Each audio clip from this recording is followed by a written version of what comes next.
Olá, amigos telespectadores. Shalom Aleichem, paz seja convosco. Queremos, em nosso programa de hoje, falar com todos vocês a respeito da forma de um gentil ou de um não-judeu poder servir ao Deus verdadeiro, ao Deus Criador dos céus e da terra, ao Deus de Abraão, Isaque e Jacó. No programa anterior, a gente já falou por que Deus decidiu formar uma nação a partir de Abraão. Foi isso, Roches? Exatamente. Em primeiro lugar, Shalom Aleichem, amados telespectadores, paz seja convosco. Deus decidiu formar um povo a partir de Abraão, porque Abraão era um justo. O que é um justo? O que é um tzadik? Tzadik, justo em hebraico, é todo aquele que, em sua geração, seja capaz de representar o caráter de Deus em sua sociedade. Ou seja, Abraão tinha um tipo de vida, um estilo de vida, um comportamento, que era um comportamento que agradava a Deus. O mesmo comportamento que fez com que ele se agradasse do sacrifício de Abel, por exemplo, escrito lá no livro de Gênesis, capítulo 6 de Gênesis. E ele diz que Deus se agradou de Abraão, assim como ele se agradou de Noé, assim como ele se agradou de todos os justos. Por isso Deus então Deus desejou que Abraão tivesse uma descendência, e de preferência que essa descendência se assemelhasse ao caráter de Abraão. Então Deus dá à descendência de Abraão a Torá, a lei no Sinai, por meio de seu servo, Moisés. E no Salmo 147, então, ele nos diz, nos versículos 19 e 20: mostra a tua palavra a Jacó, e as suas leis e os seus preceitos a Israel. Não fez assim a nenhuma outra nação. Todas ignoram os seus preceitos. Aleluia. Bom, nós vemos aqui, por essas palavras, que Deus não negou às nações o direito de receber a lei. Mas as nações não tomaram conhecimento da lei. Elas ignoraram a lei. Preferiram seguir um outro rumo, diferente da justiça que ele viu em Abraão. E por isso, então, ele escolhe Abraão para dele tirar uma grande nação e, através dele, serem benditos as nações da terra. Então, pelo que nós podemos entender, o eterno nosso Deus, ele quer que todas as nações se interessem pelos seus ensinamentos, pelos seus mandamentos, pelas suas leis. Claro. Mas como as nações se mostraram desinteressadas, e eu quero repetir o que nós temos falado, que até hoje as nações continuam desinteressadas, as pessoas não querem conhecer a vontade de Deus. A gente sempre diz que as nações são idólatras. E há uma grande diferença, e daí fica às vezes difícil para que aqueles que não são israelitas entendam, é que o povo de Israel fez um compromisso incondicional com Deus, de obedecer. Faremos e obedeceremos tudo o que o Senhor mandar, tudo aquilo que Moisés leu no livro, não é? Na lei, na Torá, o nosso povo disse: faremos e obedeceremos. Eu costumo dizer que o povo de Israel não discutiu com Deus a Torá. Não quis saber se era difícil, se era fácil, se ele estava entendendo bem ou se ele não estava. Faremos e obedeceremos. E o interessante, Hiroshi, é que quando ele falou isso duas vezes. Na primeira vez que ele disse, faremos e obedeceremos, o povo de Israel, eles ainda nem haviam ouvido a lei ainda. Deus havia falado alguma coisa e eles falaram: não, que Deus não fale conosco, vai tu e fala com Deus, né? E eles falaram: tudo que o Senhor falar, faremos e obedeceremos. Posteriormente, no capítulo 24 de Êxodo, quando Moisés lê a eles a lei, eles dizem de novo: faremos e obedeceremos. E Moisés leva a Deus nessa opinião do povo, é a né? primeira aliança que a gente costuma dizer. Quando Moisés vaticina essa lei pelo derramamento do sangue de bezerros ali e lança o sangue sobre o povo e fala: essa é a aliança que Deus fez convosco naquele dia. Agora, o que significam aqueles mandamentos, a Torá, né? Significa o quê? A revelação de Deus. Isso. Deus se deu a conhecer a Israel através da Torá. Exato. Porque ali, em cumprindo tudo aquilo que estava escrito, o povo estaria se identificando com Deus, estaria servindo a Deus, estaria 100% de acordo com a vontade de Deus. Então nós costumamos nas nossas orações, não é? nas bênçãos, né? Dizer: porque nos santifica com os teus mandamentos. Exatamente. Né? Baruch Adonai Eloheinu melech haolam, asher kiddushanu bemitzvotav. Bendito sejas tu, eterno nosso Deus, Rei do Universo, que nos santificaste com os teus mandamentos. Quer dizer, os mandamentos de Deus, a Torá, os primeiros 5 livros da Bíblia, né, revelam a vontade de Deus. E fazem o quê? Criam uma muralha, uma separação, vamos dizer assim, que nos santifica, quer dizer, nos separa. A palavra santificar quer dizer separar. Então, o povo de Israel é santificado, é separado, diferenciado, é diferenciado das demais nações pela obediência aos mandamentos de Deus. Em consequência disso, o Salmo 147 diz então que Deus mostra, né? Exatamente. Vamos repetir aí o que diz aí o... Mostra a sua palavra a Jacó e as suas leis e seus preceitos a Israel. Quer dizer, o que nós podemos entender aí? Que Deus mostra a sua lei, né? Mostra os seus preceitos a Israel. Quer dizer, não há segredo do Eterno. O Eterno faz com que o seu povo conheça a sua vontade. Os nossos rabinos, Roshai, eles comparam a revelação de Deus no Sinai a um casamento, né? E eles dizem: assim como a noiva circula o noivo no dia do casamento, assim também Israel circulou o Sinai antes de receber a lei. Assim como o noivo chega antes debaixo da rupá, assim também já estava Deus no Sinai quando Israel chegou lá.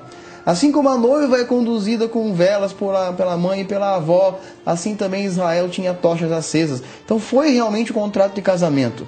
Assim como é lido a ketubá pelo noivo diante da noiva pelo oficiante, assim também Moshe, o oficiante do casamento, leu a lei perante Israel, perante a noiva, e ela aceitou aquela lei, aquela ketubá. Assim também Deus deu a eles uma aliança, assim como o noivo põe a aliança no dedo da sua noiva. E ele diz: por esse anel sejas consagrada para mim. Assim, Israel foi consagrada para Deus, santificada para Deus por meio daquele casamento. E Jeremias, o profeta Jeremias, vai dizer no capítulo 31 que Deus realmente desposou o seu povo. Não conforme aquela lei, aquela aliança, quando eu os tomei pela mão, quando os tirei da terra do Egito, porque eles anularam a minha aliança, muito embora eu os tenha desposado. Significa que Deus se casou com Israel no Sinai.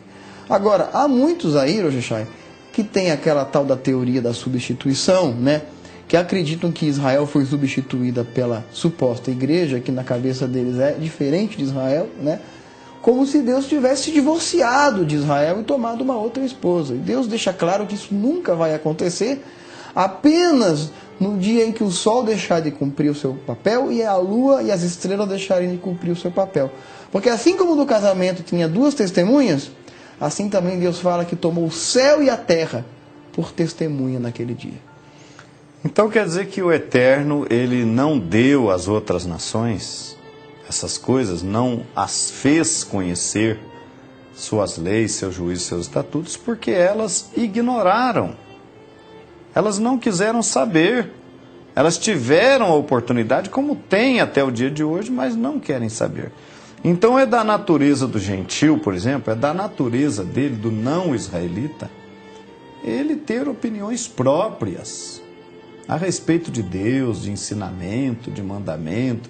Ele tem as suas próprias opiniões, né? Ele faz como ele acha que deve fazer. E ele entende que Deus tem que aceitá-lo do jeito que ele quer. Exato. Então essa é a diferença. É muito importante isso o telespectador entender.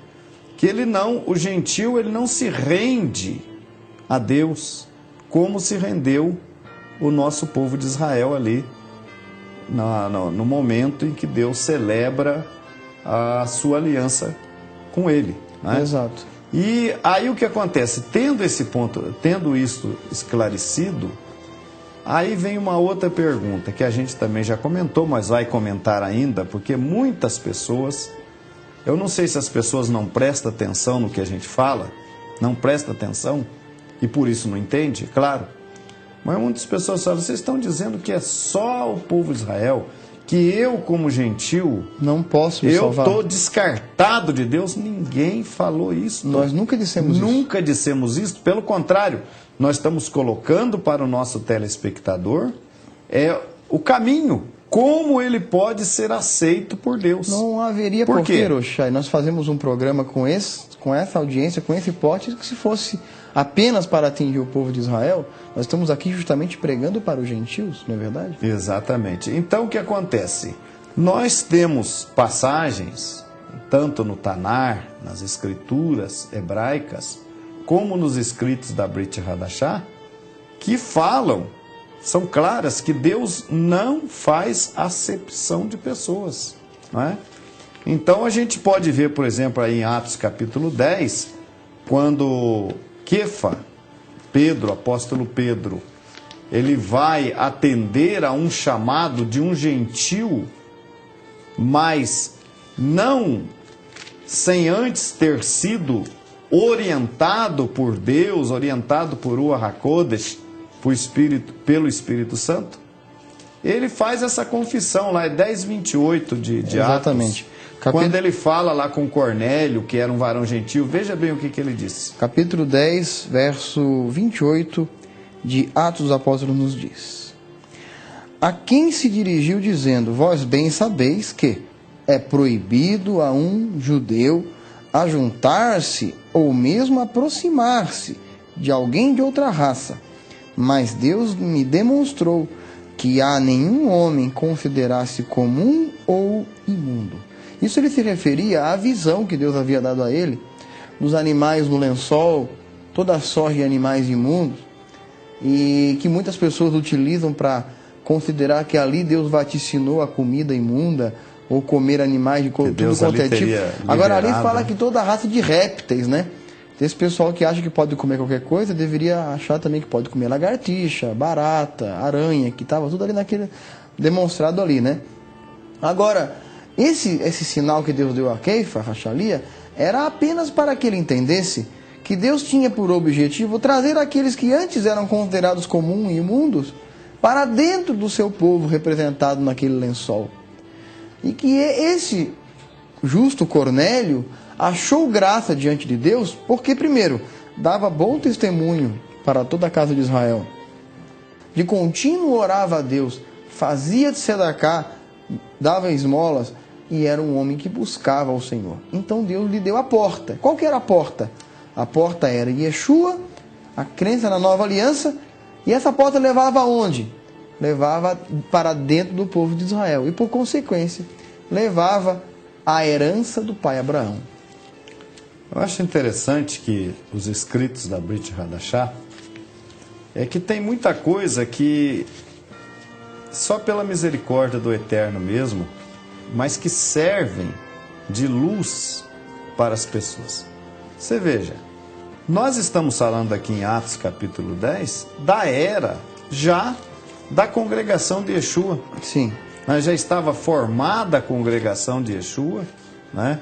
E Yeshua já tinha feito a primeira parte da sua obra, e agora nós já estamos vivendo aqui dentro da era apostólica. Certo. E dentro da era apostólica, em plena era apostólica, não tendo ainda até o presente momento nenhum estrangeiro, nenhum gentil, nenhum não judeu fazendo parte da congregação.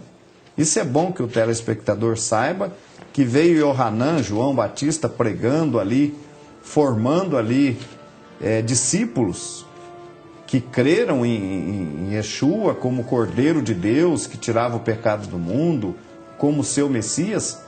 E anos depois, já em plena era apostólica, não havia ainda nenhuma pessoa estrangeira ou não judia que fizesse parte da congregação. Cornélio foi o primeiro varão gentil a ingressar na comunidade, naquela congregação. E Pedro diz então a ele: vós bem sabeis que não é lícito a um varão judeu chegar-se ou juntar-se a estrangeiro. Quer dizer, aqui nós estamos falando já daquele segmento judaico que cria em Yeshua como seu Messias, na congregação, na Querrilá, na chamada igreja, a mesma atitude. Não houve mudança aqui. Exato. De não aceitar convivência com gentios, né? E o que a gente vê aqui? Então Pedro dando uma explicação para Cornélio de que não é comum, não era comum ele, como judeu, estar numa casa, no meio de gentios ali, tratando de temas religiosos, que isso não era comum. E o próprio Keifa Rachalia vai ser interrogado com a mesma pergunta, quando ele vai dar explicação aos irmãos da congregação. Mas vamos continuar no próximo bloco vendo esse assunto. A nossa meditação com respeito ao acesso dos não-judeus, dos gentios, à comunidade de Deus, a congregação israelita que abraçou a Yeshua e a nova aliança, a gente viu então que já alguns anos depois, já dentro da era apostólica, não havia nenhum gentil, e que Cornélio foi o primeiro gentil. Mas Pedro teve toda uma dificuldade natural para poder chegar na casa de Cornélio. Por quê? Porque ele não ia. Se ele recebesse simplesmente, ele estava alojado ali no capítulo 10 de Atos, diz que ele estava alojado na casa de um tal de Simão Curtidor, né? Está no versículo 6. E então Pedro estava ali na casa desse homem, e ali chegaram alguns soldados, né, enviados pela parte de Cornélio, alguns homens, e foram chamar Pedro para ir à casa dele. Só que antes que esses homens batessem e chamassem, Deus dá uma visão a Pedro e mostra nessa visão um lençol atado pelas 4 pontas, cheio de animais imundos. Animais imundos. Então veja bem, mais um detalhe interessante, que até naquela época os animais eram considerados imundos. Sim. Quer dizer, para aqueles que acham que Yeshua, Jesus, veio purificar os animais, veio tornar tudo limpo, tudo kosher, não veio. Por quê? Porque aqui Deus mostra uma visão a Pedro, mostra um lençol cheio de animais imundos, e Pedro os reconheceu como imundos. E disse, nunca comi coisa comum e imunda. Não, mas se ele nunca comeu coisa comum e imunda, então ele deve ter desobedecido Yeshua, porque para a maioria das pessoas, Yeshua liberou a carne. Mas liberou imunda? Aonde? Não, eu não sei. As Onde? pessoas dizem que Jesus liberou. Em que momento? Então, será que Yeshua, de repente estava lá Yeshua comendo um baconzinho, alguma coisa, uma carninha de porco, e Pedro era o único que não comia ali? Pois é. E Deus teve que mostrar para ele que ele tinha que comer. Será que foi isso? Aí, então, nessa visão do capítulo 10 de Atos, a gente tem, né, algumas coisas interessantes. Né? Você vê aí, então, que Pedro rejeita, ainda que fosse uma visão, que as pessoas têm que separar a visão do que não é visão. Claro. Se ele quisesse comer ali, não tinha como, era uma visão. Sim, né? Claro. Mas, dentro daquela visão, aparecem todos aqueles animais imundos, que eram imundos, que passaram pela época de Yeshua e continuaram imundos, impuros e impróprios para o uso de alimentação, né? E Pedro sustentou ali, nunca comi coisa imunda. Ele pôs ali, opinou ali, como um bom judeu, como um bom israelita, como um bom judeu, né? Eu nunca comi. Yeshua nunca ensinou isso. Ele pensou, Yeshua nunca falou. Essa visão aí não é de Deus. E se Yeshua tivesse ensinado, Yeshua teria sido contra a Torá, contra a lei. Teria né? morrido justamente, não inocente. Liberando. Já pensou um negócio dessa natureza? Yeshua, Jesus, liberar porco para o povo judeu comer. De hoje em diante pode comer tudo quanto é coisa imunda. Meu Deus do céu. Yeshua não fez isso, né? Então o que aconteceu? Ele resiste àquela ideia e ele fica confuso, porque aquilo aconteceu por 3 vezes. Pedro mata e come 3 vezes. E já estava aproximando a hora do almoço, tá? Era por volta da hora do almoço. Aí no que ele estava ainda perturbado com aquela visão, né? Como é que pode vir uma ordem de Deus contra a Torá? Não entendeu nada, Não entendeu nada. Aí Ruach HaKodesh, o Espírito Santo, mostra a ele, revela a ele o que se tratava. Né?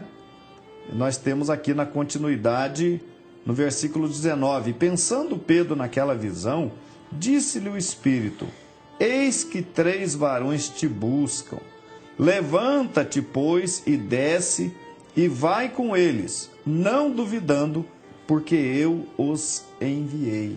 Agora, então entra a ação de Ruach HaKodesh aí, dirigindo. Né? Orientando e esclarecendo a Pedro, porque nesse íntere os homens batem e Pedro recebe os homens ali na casa de Simão Curtidor. Os homens dizem, falam do Cornélio, né? Que está aqui no versículo 22, né?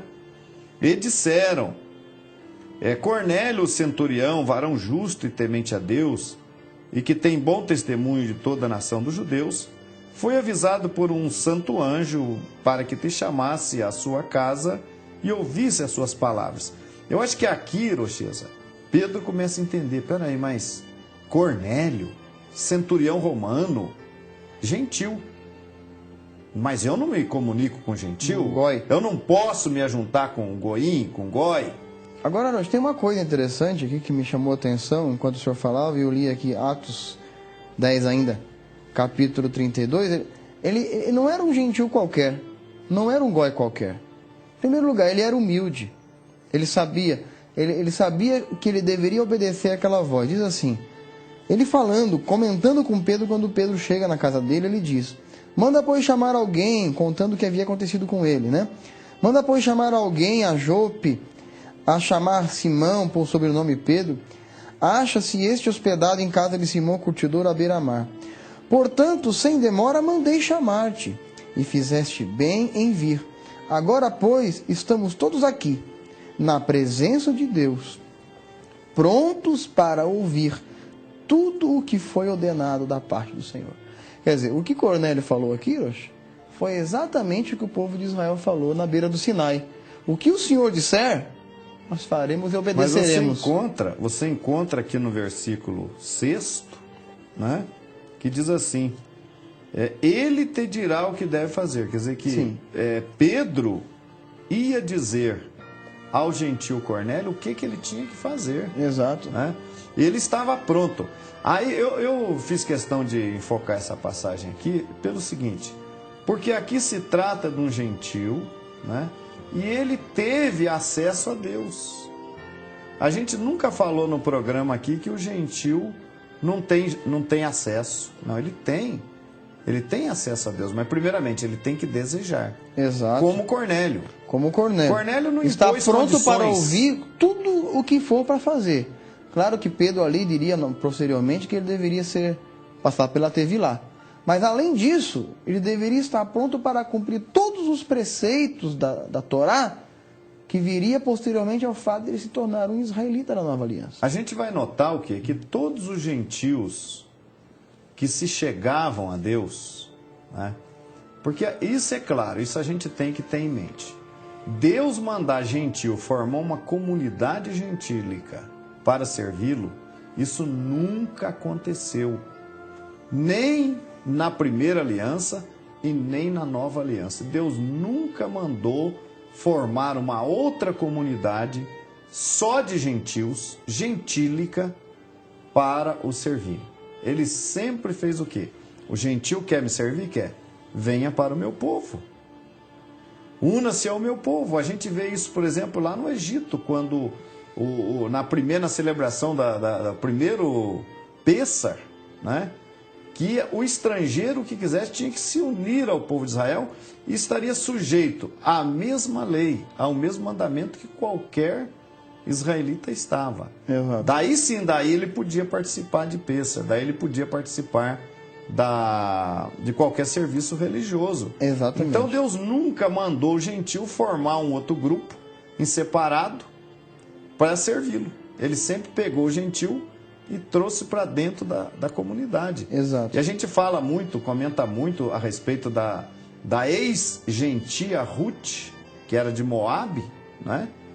Que ela passa por um processo de conversão, casa-se lá com um israelita, e que depois, quando ela perde o seu marido, a sua sogra, Naomi, ou Noemi, abre a ela a possibilidade dela voltar para o meio do seu povo, né?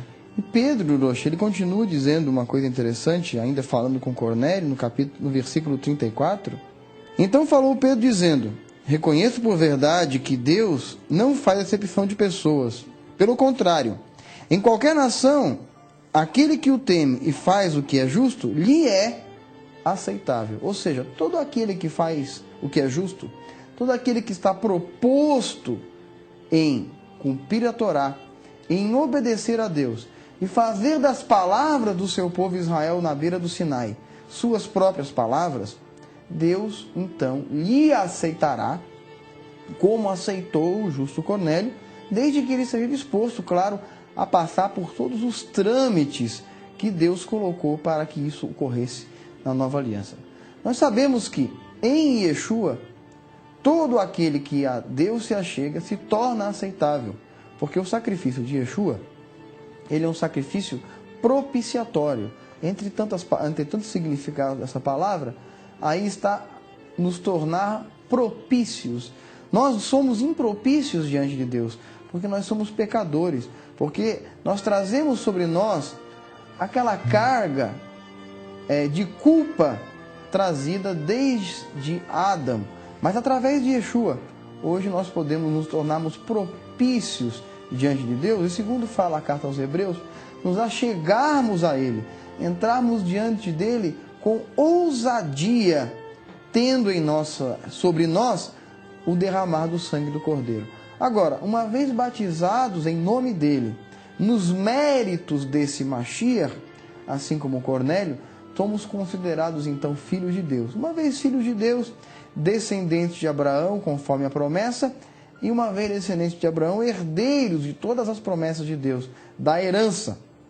Mas claro, desde que em Abraão também sejamos o modelo da sua justiça, para que nos tornemos filhos de Abraão pela fidelidade, né? Eu quero ressaltar que isso já era previsto desde a Torá, quando em Gênesis capítulo 12, verso 1 a 3, Deus vai dar as 7 bênçãos a Abraão, e ele vai concluir dizendo: em ti serão benditas todas as famílias da terra. E ele vai repetir isso a Isaac, ele vai repetir isso a Jacó. Quando ele disser a Isaac e Jacó: em ti serão benditas todas as nações, que também pode ser traduzida por Goim, todos os Goim, os gentios da terra. Então a gente vê aí que Deus abre espaço para os gentios, né? Dentro da nova aliança agora. Cornélio é o primeiro gentil. É dito que Cornélio era um varão justo, é dito aqui em Atos que ele era justo, quer dizer, na visão ali daqueles homens que conheciam a Cornélio, eles disseram: Cornélio, centurião, varão justo e temente a Deus, e que tem bom testemunho de toda a nação dos judeus. Foi avisado por um santo anjo para que te chamasse à sua casa e ouvisse as tuas palavras. Então veja que ele era um gentil, mas ele era um gentil num coração voltado, num coração israelita. Né? Exato. Ele já desfrutava de um bom testemunho, era bem visto pela nação dos judeus. Agora, o que aconteceu com esse gentil? É aí que está o detalhe. Isso significa que você, telespectador, pode ter essas qualidades do gentil Cornélio. Pode ter. Agora, o gentil Cornélio não era um homem salvo. Isso é muito importante. Não é porque ele era um homem de boas qualidades, até mesmo um anjo o visitou, falou com ele, ele não era um salvo. Isso não fazia de Cornélio um salvo. A gente vai encontrar aqui no capítulo 11, nós vamos ler aqui, quando Pedro faz o relato da viagem, nós vamos ver aí o 13 e o 14. E contou-nos como vira em pé um anjo em sua casa, e lhe dissera: envia varões a Jope e manda chamar a Simão, que tem por sobrenome Pedro, o qual te dirá palavras, mediante as quais serás salvo, tu e toda a tua casa. Veja bem que coisa interessante, né? Olha, Pedro ia dizer palavras a Cornélio, mediante as quais Cornélio, então, seria salvo. Quer dizer que ele não era salvo, né? Contudo, ele viver uma vida já de um justo, de um tzadik, dentro das suas limitações, é claro, porque ele era gentil, mas ele não era salvo. Pedro diria palavras. Pedro ordenaria o que ele teria que fazer. Agora, eu acho interessante também um outro detalhe importante aqui, é que o anjo que apareceu a Cornélio, o anjo disse que ele chamasse Pedro.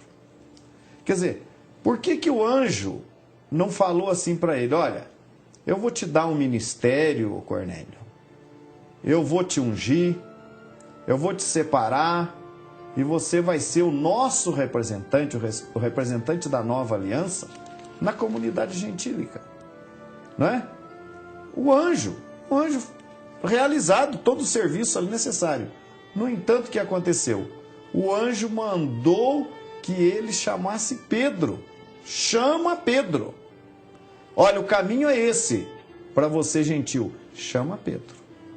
Chama Pedro. Tá bem, até aqui você foi bem, você está fazendo tudo certinho. Agora é o seguinte, você vai chamar Pedro. Você vai chamar Kefa. Você vai chamar um representante do meu povo. E ele vai te dar a orientação que você deve fazer. Continue conosco.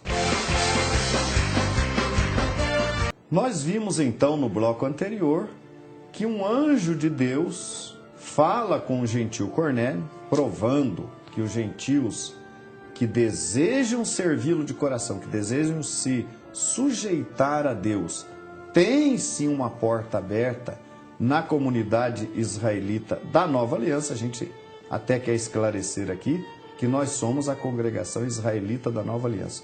O que isso significa?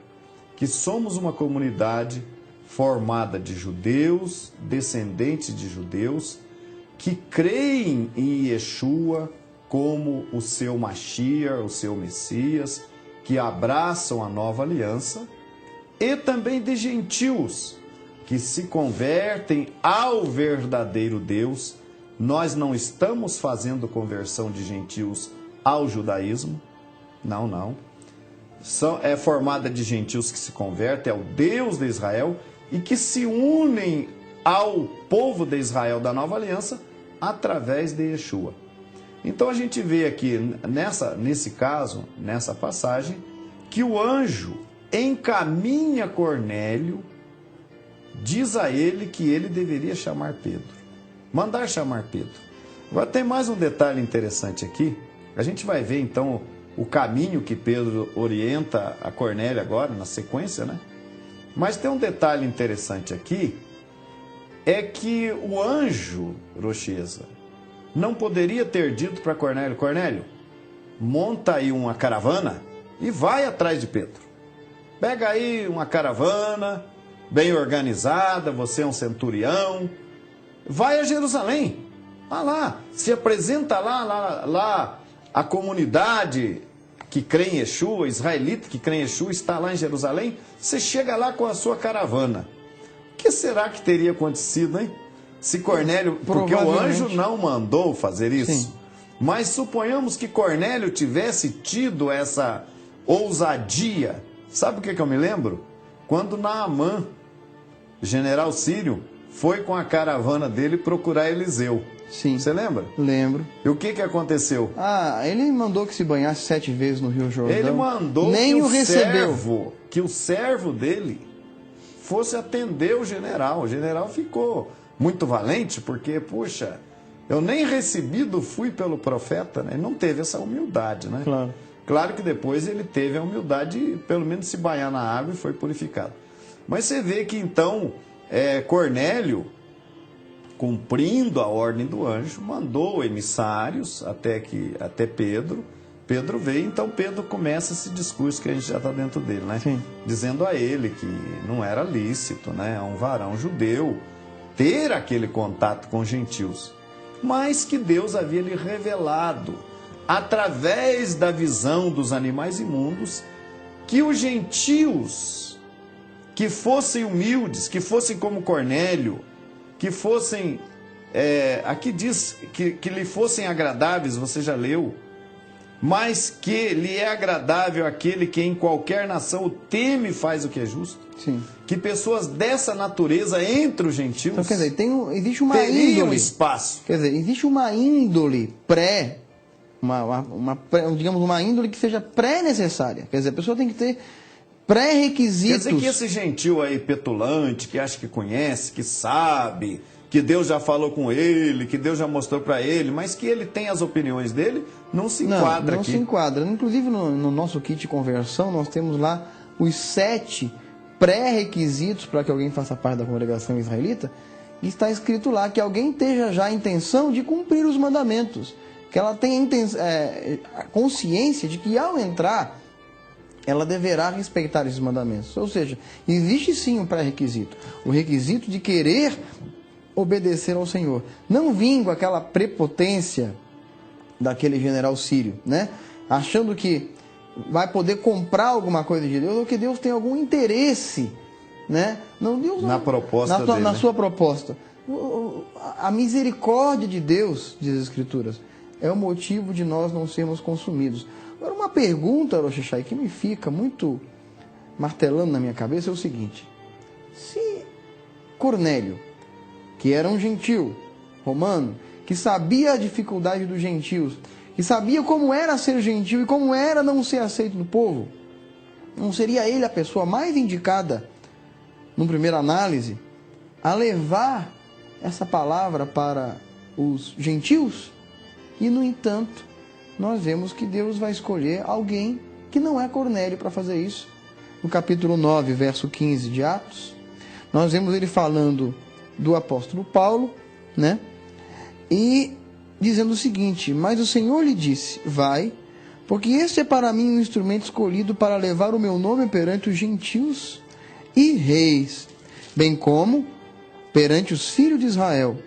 Então, quer dizer, o apóstolo Paulo aqui, nesse contexto, nós vemos que está falando dele, Ananias falando isso aqui, ele é escolhido para levar a palavra de Deus aos gentios, sendo ele o mais letrado, e eu diria o mais ortodoxo, de todos os seus irmãos judeus ali, discípulos de Yeshua, talvez, para aquela época. Agora, fugindo um pouquinho só, mas aproveitando, né, você veja bem que, no caso, ele também seria responsável de levar a palavra perante os reis. Sim.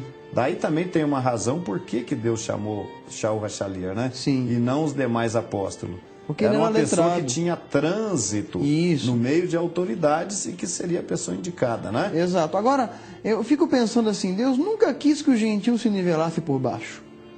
Deus sempre quis que o gentio se nivelasse por cima. Ele deu o mais conhecedor do judaísmo da época para que os gentios se espelhassem nele. Porque Deus não tinha intenção de criar duas classes dentro do seu povo. Uma classe de pessoas mais letradas, de pessoas mais sábias, de pessoas mais compreendedoras do judaísmo, vamos chamar assim, que eram os judeus, e um populacho, como fala lá na Torá, que um populacho saiu junto com o povo de Israel do Egito, criar um populacho de pessoas menos conhecedoras ou aquém. Não.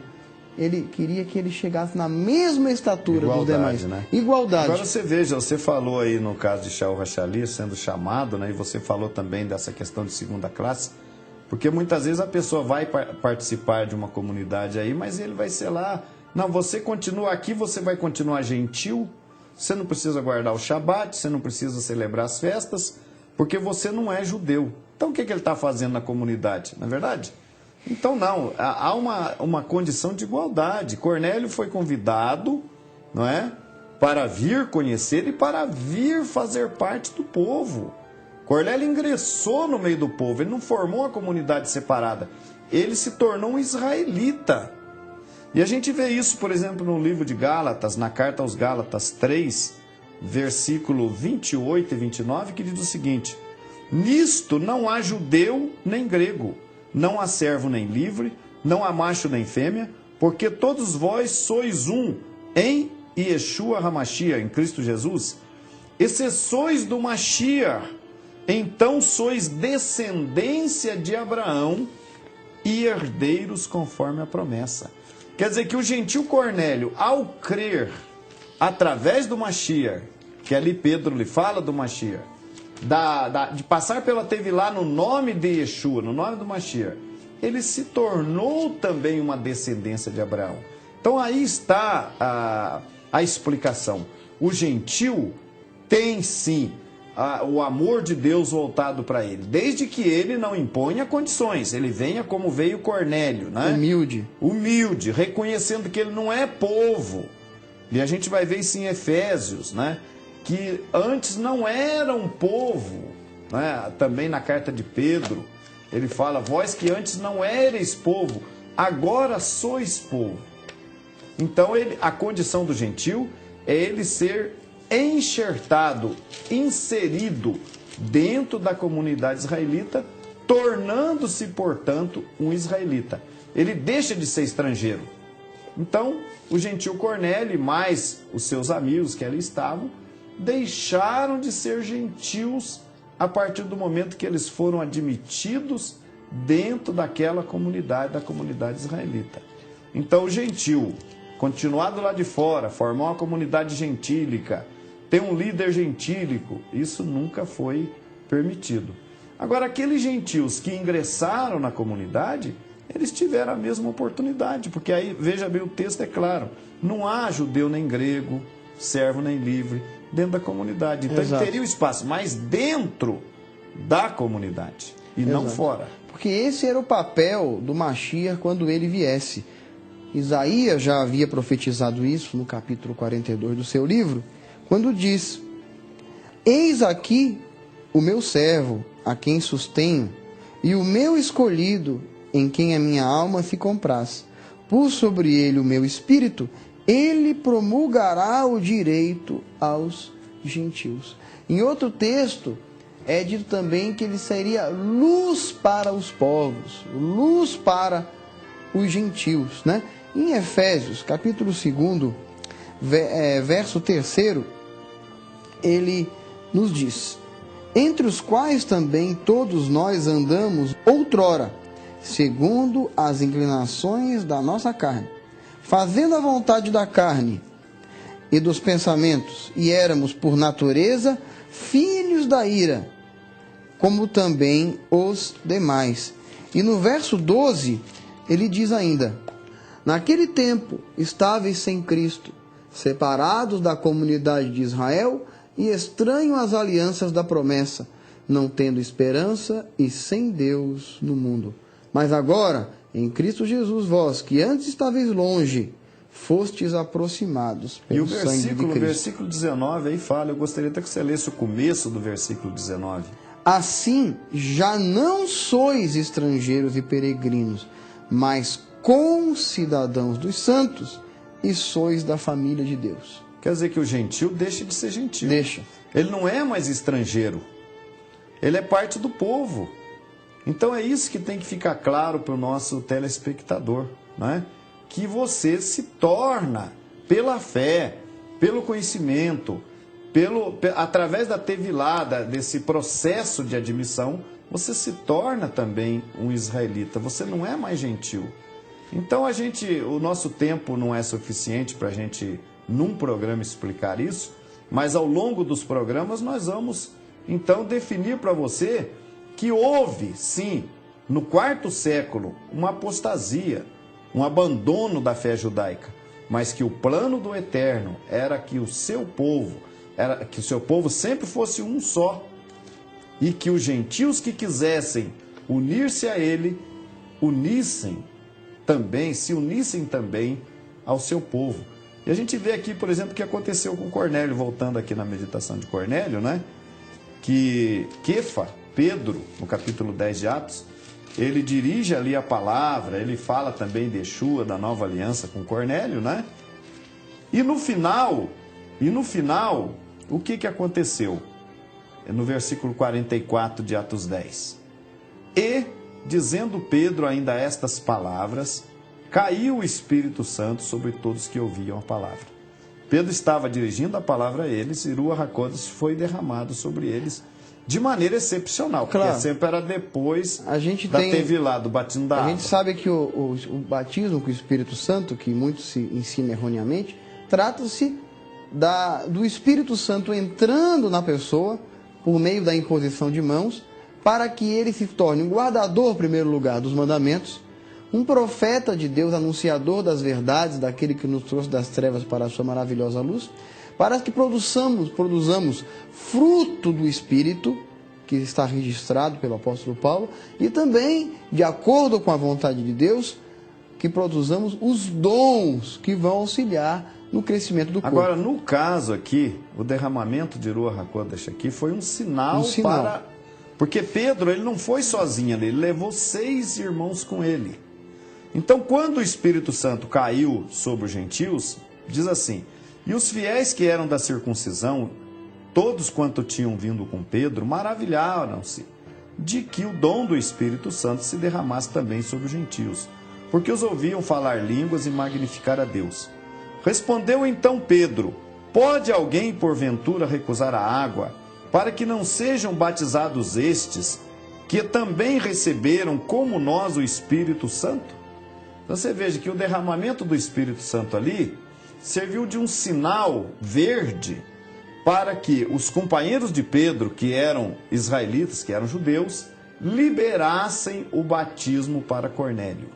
E na sequência você encontra, e mandou que fossem batizados em nome do Senhor ou em nome de Yeshua, né? Então, a conclusão ali da visita de Pedro na casa de Cornélio foi a tevilá, foi o batismo. Sim. Agora você vai notar na sequência o que aconteceu lá em Jerusalém, o que houve lá. Vamos ver aí o capítulo 11, de 1 ao 3.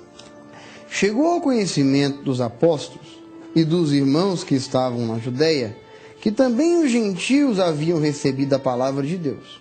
Quando Pedro subiu a Jerusalém, os que eram da circuncisão o arguiram dizendo, entraste em casa de homens incircuncisos e comeste com eles. Então qual era a situação quando a congregação, a Querrilá, soube que o apóstolo Kefa tinha estado com gentios? No mínimo, eles não entenderam nada. Eles Mas foi uma reação negativa. Negativa, com certeza. Entraste em casa de homens incircuncisos, de gentios, e comeste com eles.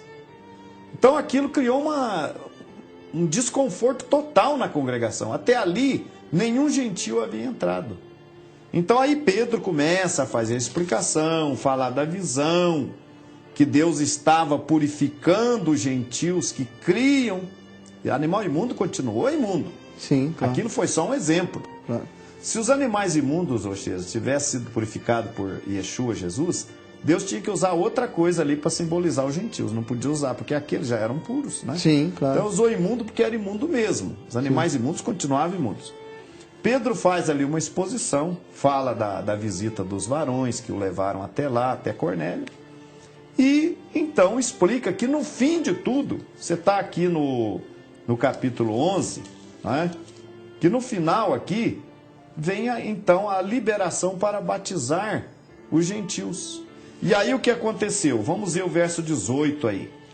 E ouvindo eles essas coisas, apaziguaram-se e glorificaram a Deus, dizendo: logo também aos gentios foi por Deus concedido o arrependimento para a vida. Então, nosso tempo está se esgotando, mas você vê aí o quê? Que o gentil tem acesso à salvação, sim. Desde que ele seja humilde, desde que ele tema a Deus, desde que ele não ofereça condições para Deus, não ache que sabe, que entende, não imponha nenhuma condição. E a condição é essa: ele passa pela Tevilá e vai fazer parte do único povo do Eterno. Continue conosco.